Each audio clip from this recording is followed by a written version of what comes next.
On today's episode of Locked On Avalanche, just where is the podcast headed next? And the NHL going with the decentralized draft again. Is that a good idea? Let's talk about it on a new episode of Locked On Avalanche coming at you.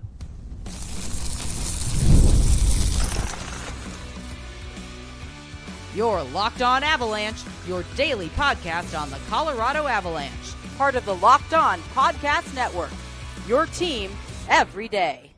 All right, everybody, welcome to the Locked On Avalanche podcast, part of the Locked On Podcast Network, your team every day. I'm your host, Chris Maselli. If you want to get in on the conversation, join our subtext. Link is in the show notes below. You can chat with me one-on-one, get your opinion, everything Avalanche related, and share it on this very podcast.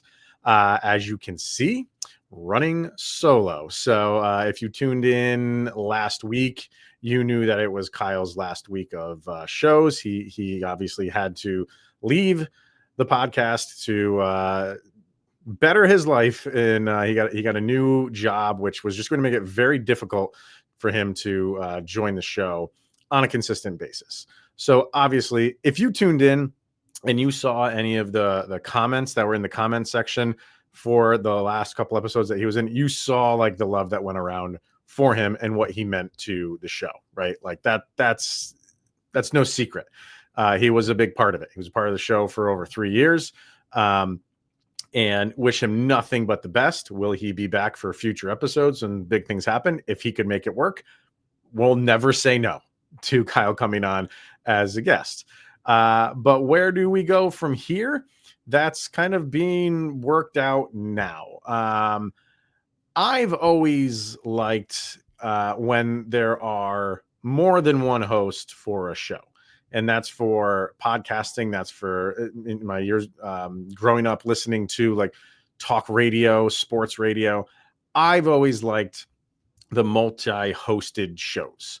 And that's not taking away from the singular hosts. There's a lot of podcasts here at Locked On, and there's a lot of them that are solo hosted, and that's completely fine. I did it here when I first started this out. It was just me for a little while, and I got kind of sick of just hearing myself talk all the time. That's why I had more guests back then, and that's how Kyle got involved in the show. Was he was a regular guest, like a fan guest, and I liked his takes. I like the takes on everybody that was on the show, because that's what I like listeners to get, is more than just one person's perspective. And I'm gonna go down that road again. And I think just because it's the off season and things move a little bit slower in the off season, there's not a ton of news. It's not a process that needs to get rushed, but there is a process at Locked On bringing in new talent, and whether it's a new host for a brand new show, or in this case, co-host. So we have to go through that process. And they asked me if I wanted to run it solo and just keep doing that, or did we want to start the search for a co-host? And I said, I'd rather a co-host, because I just feel like, I was fine doing it by myself, but I think, the show really took off when Kyle came in. And I think that can be true for whoever the next co-host is, because you get that healthy debate. I want to say, like, it wasn't, there were things that Kyle and I like disagreed on. And I think that's good. I think that's good to give listeners different perspectives, different takes on one topic. And we didn't always agree on things. And that's good, because there's people that fall into one of those two camps. And there's maybe people that fall into a third camp that didn't agree with either one of us if we had a difference of opinion. But a lot of times we did agree on things. So I that was always growing up listening to like Mike and stuff like that. Like, I like stuff like that because you kind of like sided with one person or another, not all the time, just on a topic. So we'll get back to that. It hasn't, the process hasn't officially like started. I don't think anybody's really been like discussed or interviewed or anything like that, but it will happen. And I think, as the weeks go on in this off season, which is typically slow, I don't want this to be slow. I think I can safely say by the time next season starts, we'll have someone here. I would like it to be much earlier than that so they can get in, get their feet wet, and get a handful of shows under their belt before the next season starts. So that's really where things are at. I didn't want to just keep it for myself and just do it on my own, because I know I would have gotten back to where I was in the beginning when I was doing it by myself. And I'm like, I really feel like I want another host here. I could do this for, by myself for however long, but when something big happens, whether, it's in the regular season or there's a big signing, I'm going to want more than just my voice. Like, imagine if I was just still doing the show when like Mikko got traded. Sure, I would have had a lot to say, but I want other people's perspectives and other people's opinions and other people's points of view when things like that happen. That's the big part of it, smaller scale, like just a good hockey game. You're watching a good hockey game that comes down to the wire. If it goes into overtime or there's incredible saves, I want to share in that excitement if it's a win, or dejection if it's a defeat, with somebody else. So that's pretty much where things are going with the show. And I think it'll be, as good as it's ever been. Clearly, whoever fills the role has a lot of shoes to fill, because Kyle brought opinions, and and that's what I loved about it, was there were people who disagreed with him vehemently, and there were people who loved what he had to say. And I like that. I like that when it comes to talk radio and podcasting and just talking about sports, because sports are things that get debated every day, good, bad, and indifferent. So that's what we're going to kind of keep doing here on Locked On Avalanche. So like I said, I don't have a date of when someone's going to fill in. We'll do the process naturally. If there's a good fit, we'll get them on here as soon as possible. But until then, everybody that's still tuning in and listening to me rant right now, it's always appreciated for the people that have followed. I've been doing this for Locked On for 6 years now, which is podcasting for almost 20 years now, people. I started in 2005 with a couple friends who just discovered what podcasts were, and they were living in another state, and that was a way to just keep in contact with them. That was video games that we were podcasting about. It wasn't sports, but I've been doing this for almost 20 years now. And this with Locked On for 6, it's been a great ride. I don't plan on going anywhere, and whoever comes in, we'll welcome them with open arms, and we will get back to talking Colorado Avalanche hockey like usual. All right. So that's kind of where things are headed right now. And I will obviously keep everybody in the loop on what's going on, follow on social media and all that stuff, or join the subtext. And and I got any updates, you guys will know it. All right. So where we're going to go today is over the weekend, got a lot of questions. People were writing in about Kyle, obviously, all weekend, still wishing him well, which don't stop doing that. If you haven't, please feel free to keep writing, because he reads them all. And I figured we'll get like a mailbag episode for today. And we got a lot of good questions. And I wanted to start with one because this isn't going away. This is from Lisa. And she said, what do the Avs have to give the Penguins in exchange for Sidney Crosby? And if people are out there rolling their eyes already, I can hear the eyes rolling. But get used to this, because the Sidney Crosby traded thing is not going away. And I feel like the Avalanche are at the top, or will always be at the top of that list, simply because of Nathan MacKinnon. The friendship between those two is obviously well known. So if there's talk of Sidney Crosby getting traded, it's going to be Avalanche number one of that list. It doesn't mean that's where he would get traded to, but I think there's some people who feel like he's not going to get traded at all. To which I would say, why do you think that? Have you not seen in sports guys that you would think are lifers for a team aren't, and go somewhere else. And I am the firm believer of the whole, if Wayne Gretzky can get traded, so can Sidney Crosby. And so can Sidney Crosby at the end of his career. Wayne Gretzky was traded in the prime of his career, and nobody thought that would ever happen. And you could go through tons of sports and say of all the things that will never happen, and they happen. Like Michael Jordan playing baseball would never happen, and it happened. Buster Douglas beating Mike Tyson will never happen. That happened. So I don't like the people who just immediately come back and be like, Sidney Crosby's never getting traded. If the Penguins were a good team, I'd probably agree with you.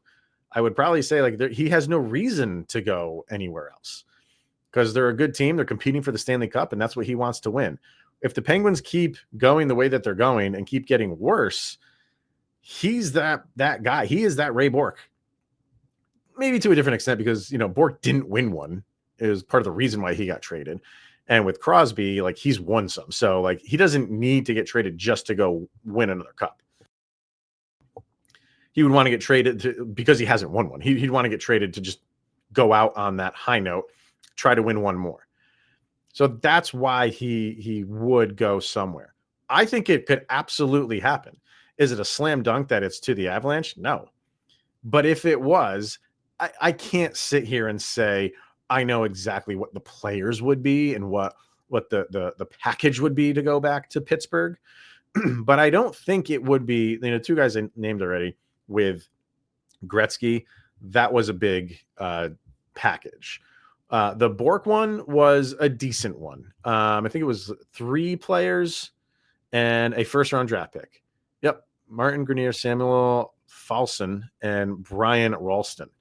And a first-round pick. So 3 players and a first-round pick. Would it be that? It could be something similar. It's not going to be like 4 players, 3 draft picks, and 2 prospects. It's not going to be that steep because he is towards the end of his career. You might only get another year, 2, 3 at the most, maybe out of him.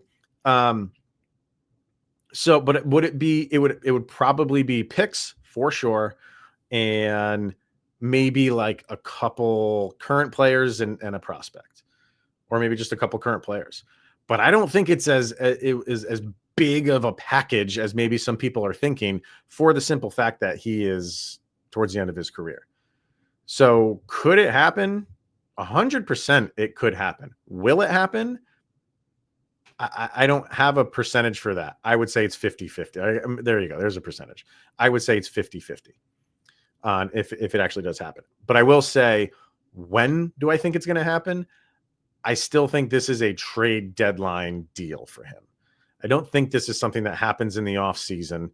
And I'm not saying it could be this trade deadline, could even be next trade deadline. Who knows?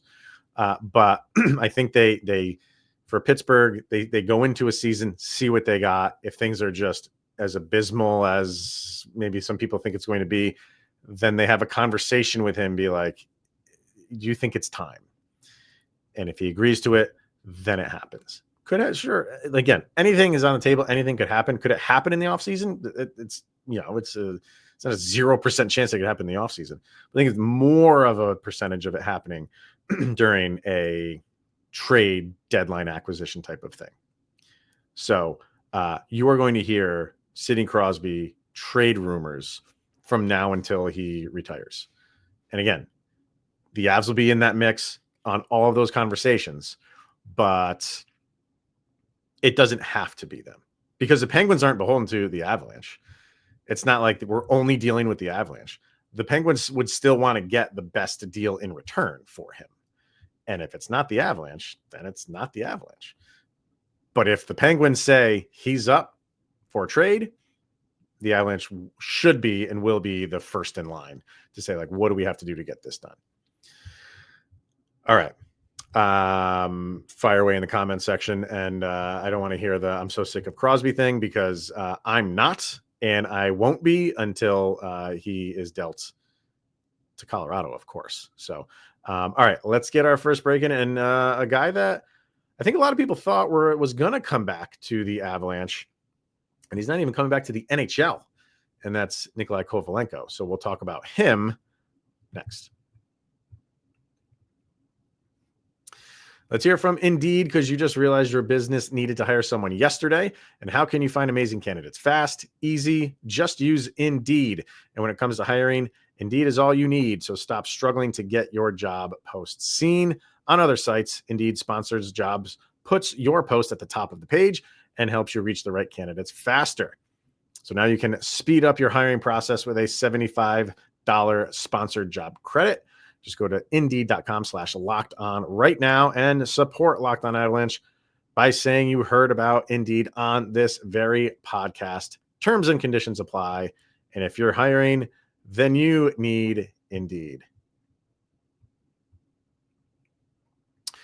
All right. So one of the guys that I think some people saw that was available, because the Sharks did not qualify Nikolai Kovalenko, which makes him a free agent, can go anywhere. He was restricted, but if they don't qualify him, he can go anywhere he wants.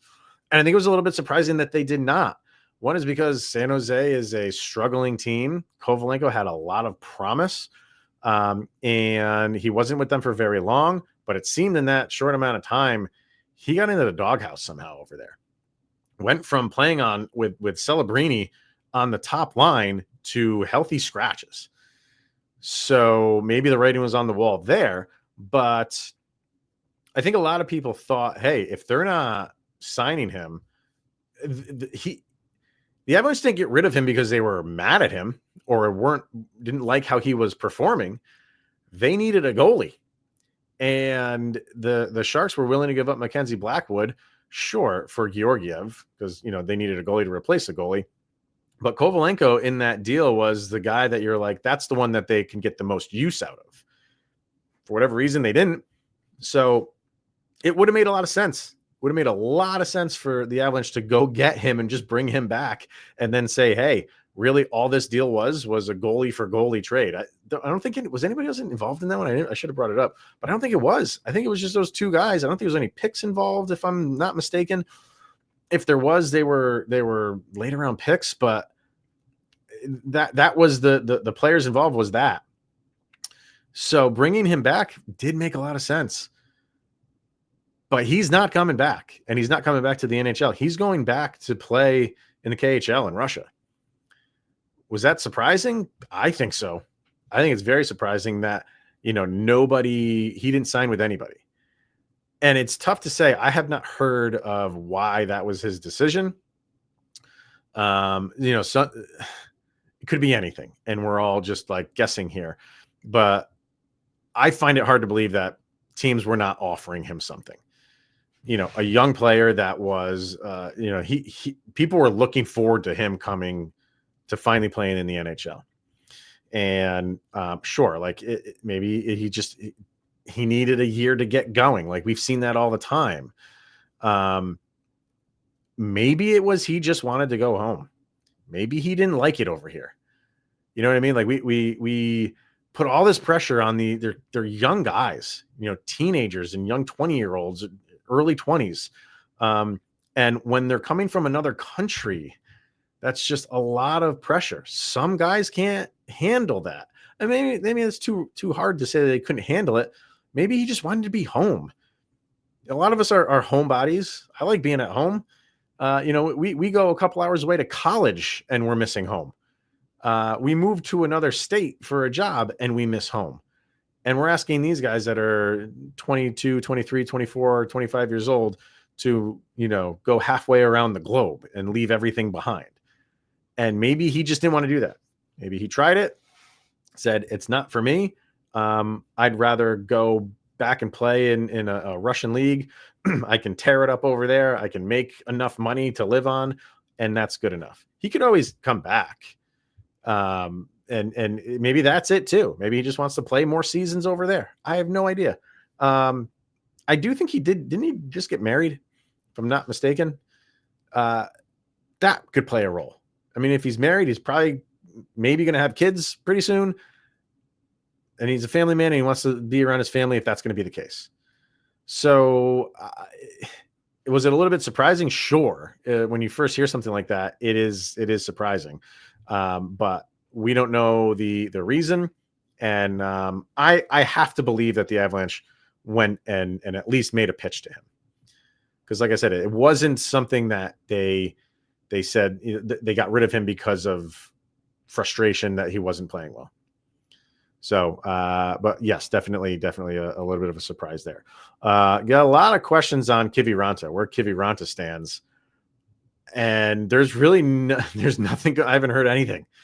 I have not heard anything on what's going on with Kiviranta. You get this at this kind of stage in the off season, just because like a lot of the bigger names or higher cost contracts are signed, doesn't mean automatically everything else just. All these guys that don't command a lot of money just start signing left and right. That doesn't just automatically start happening. So with Kiviranta, he could be looking for his best deal, because this will probably be the best contract that he can make. So he's probably weighing, where I'm going to play with how much I'm going to make playing there. So I'm sure he would love to stay with the Avalanche. He had a great year last year. They brought him in. It wasn't guaranteed that he would even make the roster. So I think he's appreciative of what they did for him, but he wants to make money too. So he might be weighing, all right, I can go back to the Avalanche. I might have to make a little bit less, or I could go to a team middle of the road, maybe a little bit lower than that. Those teams usually have more money. They might offer me more, but will I be playing for a cup? So that's a difficult question for some people. And you have to weigh making the most amount of money that you can make. And it might not be with a competitive team. Maybe that's where he's at right now, because he's another guy I got to feel like the Avalanche are interested in bringing back. I don't know why they wouldn't be. And it doesn't have to be for a long term.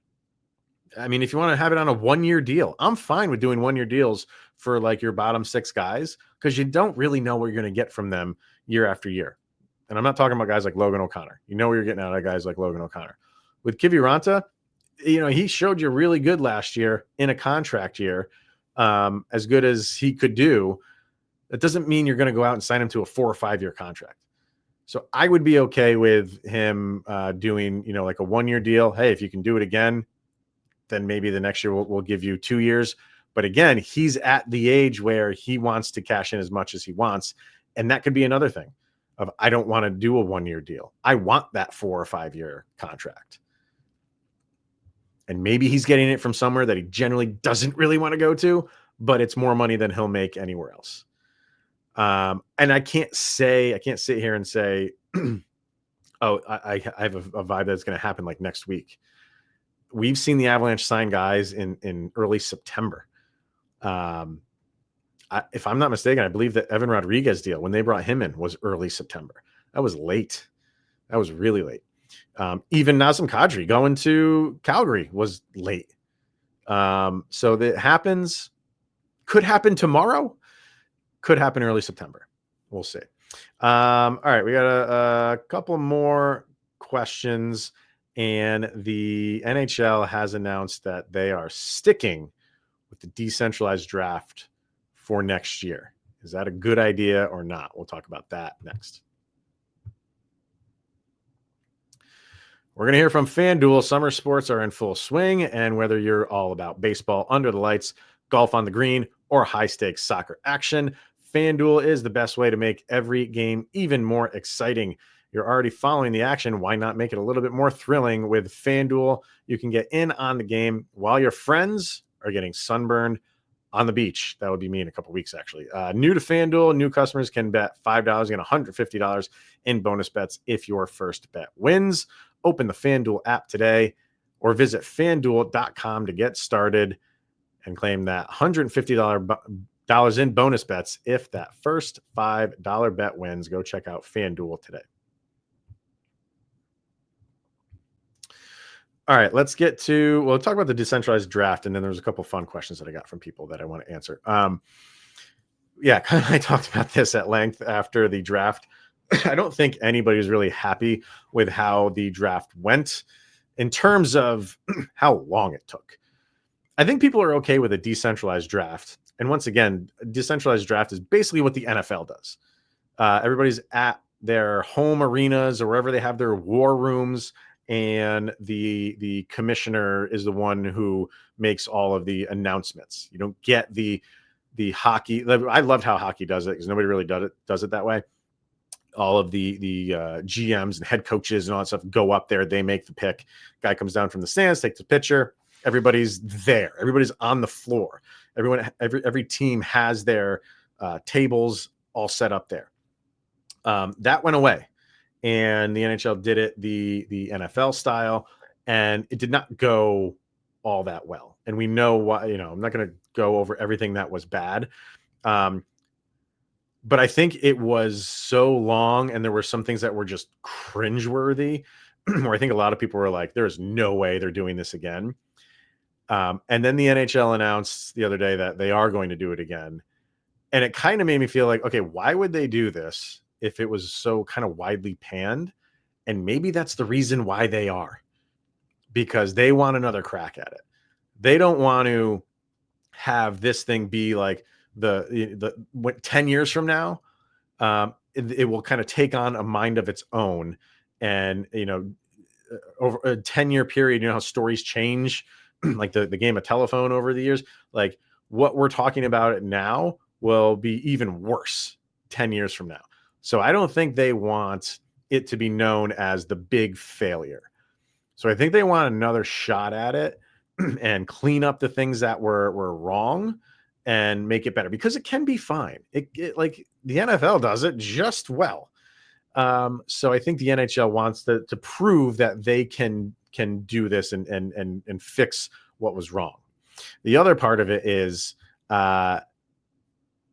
this is the GMs flexing their muscle, or not even the GMs, the owners, and the owners are saying, like, and we went back to the whole money part of it being expensive to send as many people as you have to, which I don't want to hear billionaires crying about how much it takes to send people somewhere to give the fans some enjoyment out of something, which you can still get enjoyment out of a decentralized draft. I'm just saying, like, I don't want to hear that whole, oh, it costs so much money thing. You have more money than any of us will ever see in our lifetime. So quiet about that. But it does show you how the owners kind of are ruling this thing and saying, like, no, we want to do this again. We don't care how it looked on television. In the end, we got our draft picks. That's all that matters. Whenever we picked our guys. If it had to take 5 hours to get there, we still got our guys. Don't care if it was pretty difficult to watch on TV for your average viewer, which that's a problem. Because I would think that they would want to have the people who are tuning in to their product and their sport enjoy it. And when the average person was watching that and not enjoying it, and they hear next year is going to be the same, they're not tuning in. So it's interesting how the owners will just be like, we're still going to do this. So I think it's a combination of those things. I think it's a combination of the NHL wanting to do it again to get it right, and the owners saying, we're doing it this way because obviously it's going to save us money. So we're going to we're going to run it back a second time, which I'm okay with. Kyle and I talked about that. Kyle said it a lot. He's like, I would be okay with for that exact reason. Fix what was broken. And then if you can make it entertaining, shorten it up by a ton, I think people would be more inclined to be okay with it. But it's going to be a tough sell to those people who don't typically tune in to to the NHL draft, but like drafts. I love drafts. I don't like the NBA. I watch the NBA draft. The Major League Baseball draft was just on. I tuned into that, not all of it, but some of it. So I think it's going to be a tough sell because this one was so just tough to get through. It was a grind. This was like a video game grind. It might be tough to bring those people back, but they're going to try, and we'll see where it goes for next year. I don't know. It's going to be interesting. So, a couple of questions that I wanted to get to. that I thought were good. So let's see, where Madam Battle Axe, always good for some good questions. She asked just 3 of them. Said, will we have more stat casts for this upcoming season? I did these things last year. I did a handful of them. I didn't do them after every game, mainly because I wanted to just see what the feedback was. And I did that. I did the following day. I would dive into a lot of the stats for games and I only did it on YouTube. I didn't do the audio because there's a lot of visual stuff. There's a lot of graphs and things like that. So I did it on YouTube and people seem to like it. So yes, to answer the question, I do want to do a lot more of that as long as I can fit it into the schedule. Maybe I can't, I will shoot for doing it every game. That's a big undertaking, but when I can do them, I will absolutely do them. So I know she liked them a lot. And I think a lot of other people did too. So that is the plan anyway, is to do stat casts following as many games as I can. Yes. She asked, do you see any other trades happening? If so, who do you see is on the chopping block? Yeah, I think it's open. Trades, sure, they could happen. Who's on the chopping block? I think this Manson deal obviously takes him off of it. We were thinking like maybe it could be Manson in the offseason. Maybe it could be Sammy G in the offseason. With this Manson signing, he comes off. I think that still dangles Samuel Girard out there. And I don't think it's something that they necessarily feel like they have to do. It's one of those things where they maybe see what a return would be. And if it's something that they feel can make them better, then they do. Then they go for it. And she also asked, given the choice, would you be the head coach for a day for the Golden Knights or have to do your daughter's hair for an elegant party? Insinuating that my daughter's hair would be a disaster, which she's 100% right on that. I would choose to do my daughter's hair for an elegant party. I would even throw in, I'll make her dress to go to an elegant party because I am not coaching the Vegas Golden Knights even for one day. Zero loyalty there in Vegas. If you listen to the show, you know exactly what I'm talking about. In my disdain for the Vegas Golden Knights, I wouldn't coach them for a day. I would make my daughter's dress by hand. That would be a terrible dress and it would be terrible hair going to that party, but it's not as bad as coaching the Vegas Golden Knights for a day. I can tell you that. I know there's a lot of people laughing, but it's true. And Kyle, I can still say it, Kyle. Not how am I going to say this though? Not our former Kyle, not our old host Kyle. Like, how am I going to say that now? But not that Kyle. Subtext Kyle asks, if you had to name a pet inspired by a current or former Av, what would you pick? And I like this question because there were when Mikko Rantanen was on the Avs, obviously there was a lot of people naming their pets Mikko. You saw it all over the place. People would post, this is my cat. A lot of times it was cats. Cats were named Mikko. And I'm trying to think if there was other ones. He was one that stuck out all the time was Mikko. I have 3 animals. None of them are named after Avs actually. I have 2 cats and 1 dog.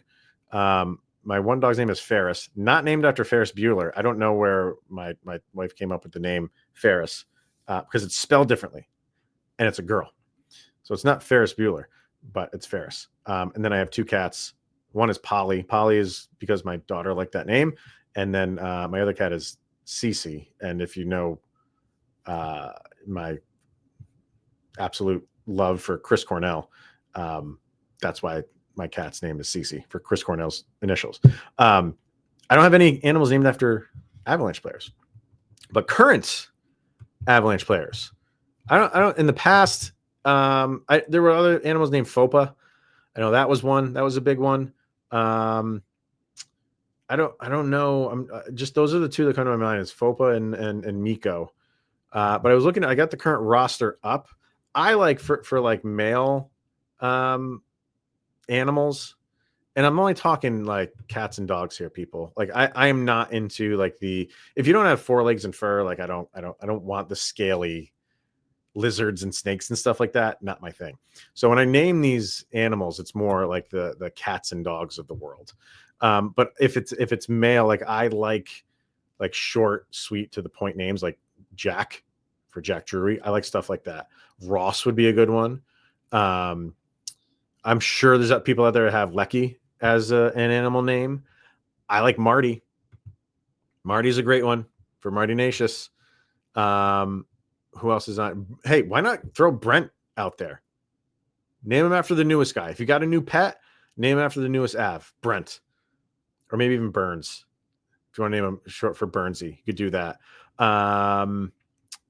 Mackenzie's a good one too, for obviously Mackenzie Blackwood. But the one that I would, if I got a new pet and it was a male, I think I would name him Nelson, after Brock Nelson, obviously. I think that's a good name because could be a first name, obviously, but not a name that you hear get thrown around a lot anymore, or you hear like kids with the name Nelson. I did go to a elementary and grade school all the way up with a Nelson, but he was the only Nelson I've ever known. I would go that route. I'd name him Nelson, and maybe there's some people out there would name him like Mac for Nathan McKinnon. That's a good one too. So I'm sure there's a lot of people out there right now that have their pets named after Avalanche players. So former or current, throw them in the comment section. And if you want to muster up Sidney, go with that. Why not? Just foreshadowing what's going to happen someday soon. I'd love to hear it though. Throw it in the comment section. All right, everyone, that is going to wrap it up for today. We are down in our it's our off season, so we're doing 3 shows a week now instead of every day. So we'll do most likely Monday, Wednesday, Fridays, unless things happen. I'll jump on and do a show on those off days. So that's going to be it for today. So thank you everybody for sticking with Locked On Avalanche and making this your first listen of the day.